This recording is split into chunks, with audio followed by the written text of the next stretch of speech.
ఈరోజు actor శివాజీని national women commission పిలిచారు. Actress గురించి ఎందుకు ఇలా తప్పుగా మాట్లాడావని ఆయన వెళ్ళారు, క్షమాపణ అడిగారు.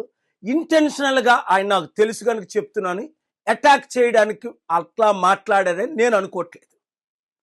అయితే యాక్టర్ బాలకృష్ణ పెద్ద ఆయన ఉన్నాడు కదా, టీడీపీ ఎమ్మెల్యే, నేషనల్ ప్లాట్ఫామ్ మీద ఏమన్నాడు, నేను అమ్మాయిల్ని కిస్ చేస్తే నా ఫ్యాన్స్ లైక్ చేస్తారు, ఎలాంటిరా ప్రెగ్నెంట్ చేసియండి అన్నప్పుడు ఈ ఉమెన్స్ రైట్ కమిషన్ ఏది? ఆయన ఏమైనా జైల్లో పెట్టారా? ఆయనకి ఏమైనా పనిష్మెంట్ ఇచ్చారా? ఏమిచ్చారో చెప్తా. బీజేపీతో అలయన్స్ ఉన్నందుకు పద్మభూషణం ఇచ్చారు 2025లో. వచ్చే సంవత్సరం భారతరత్న కూడా ఇస్తారట ఆయనకి. అంటే బీజేపీతో ఉంటే ఏదైనా రివార్డులు అవార్డులు అన్ని మీకు దొరుకుతాయి, భారతరత్నాలు పద్మభూషణలు. బీజేపీని యాక్టర్ శివాజీ ప్రశ్నించినందుక, నెహ్రూ గాంధీ కుటుంబాన్ని అప్పుడు ఎకానమీ బాగుందని ప్రైజ్ చేసినందుక యాక్టర్ శివాజీకి ఈ పనిష్మెంట్ ఇచ్చారు అని చాలా మంది ప్రశ్నిస్తున్నారు.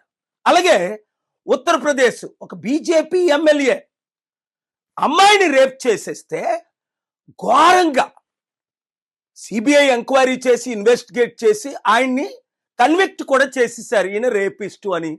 కోర్టులు మాత్రం మాటికి ఆయనకి బెయిల్స్ ఇస్తున్నాయి.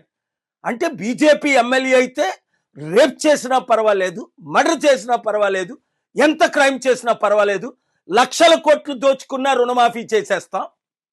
ఈ ఇమేజ్ ప్రపంచమంతా మోదీ గారికి చెడ్డ పేరు తీసుకొస్తుంది, బీజేపీకి చెడ్డ పేరు తీసుకొస్తుంది.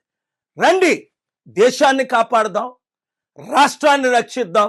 ప్రతి తెలుగు బిడ్డ ఈచ్ వన్ రీచ్ 10, ప్రతి ఒక్కరూ 10 మందికి 100 మందికి చెప్పండి, మార్పు తీసుకొద్దాం, రాష్ట్రాన్ని దేశాన్ని కాపాడదాం.